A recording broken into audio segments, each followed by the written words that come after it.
পুরাতন আগরতলার চতুর্দশ দেবতা মন্দিরে ২২ থেকে ২৮ জুলাই পর্যন্ত ঐতিহ্যবাহী খার্চি পূজা ও মেলার আনুষ্ঠানিক সূচনা হয়েছে। অধিবাস ও শোভাযাত্রার মাধ্যমে শুরু হওয়া এই ৭ দিনের উৎসবে হাজারো ভক্তের সমাগম ঘটেছে। এবারের মেলার মূল ভাবনা এক পেড় মাকে নাম, যার মাধ্যমে পরিবেশ সচেতনতার বার্তা দেওয়া হচ্ছে। মেলায় বিনামূল্যে গাছের চারা বিতরণেরও ব্যবস্থা করা হয়েছে। মুখ্যমন্ত্রী ডক্টর মানিক সাহা রাজ্যবাসীকে শুভেচ্ছা জানিয়ে খার্চি পূজাকে ত্রিপুরার ঐতিহ্য ও সংস্কৃতির প্রতীক হিসেবে উল্লেখ করেছেন। প্রশাসনের পক্ষ থেকে নিরাপত্তা, স্বাস্থ্যসেবা ও পরিচ্ছন্নতার উপর বিশেষ গুরুত্ব দেওয়া হয়েছে। গোপাল সিংহের রিপোর্ট, আসাম প্রাইম নেটওয়ার্ক।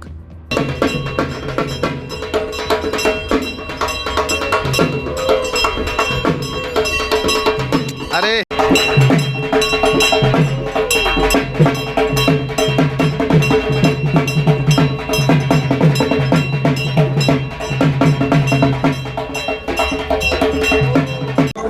হ্যাঁ, আমি এখন এখানে আসছি প্রতি বছরের মতো এবারেও সেম আমরা যে ত্রিপুর ক্ষত্রিয় সমাজ থেকে এখানে আমরা সমাজের নামে সবার মঙ্গলের জন্য আমরা পাঠা বলি দিই।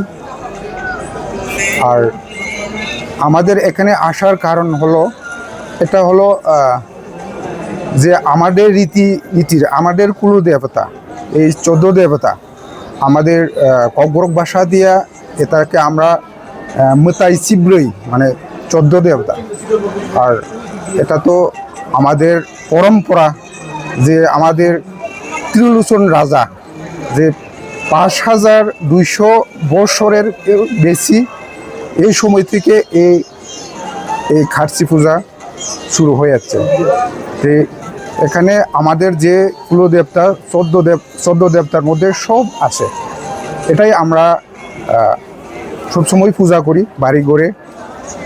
আর আমরা এখানে সবসময় প্রার্থনা করি যেমন বাড়ি ঘরের সবার যেমন ভালো থাকে আর রাজ্যের সবার মঙ্গলের জন্য। আমার নাম সত্যজিৎ দেববর্মা, ত্রিপুর ক্ষত্রিয় সমাজের অর্গানাইজিং সেক্রেটারি।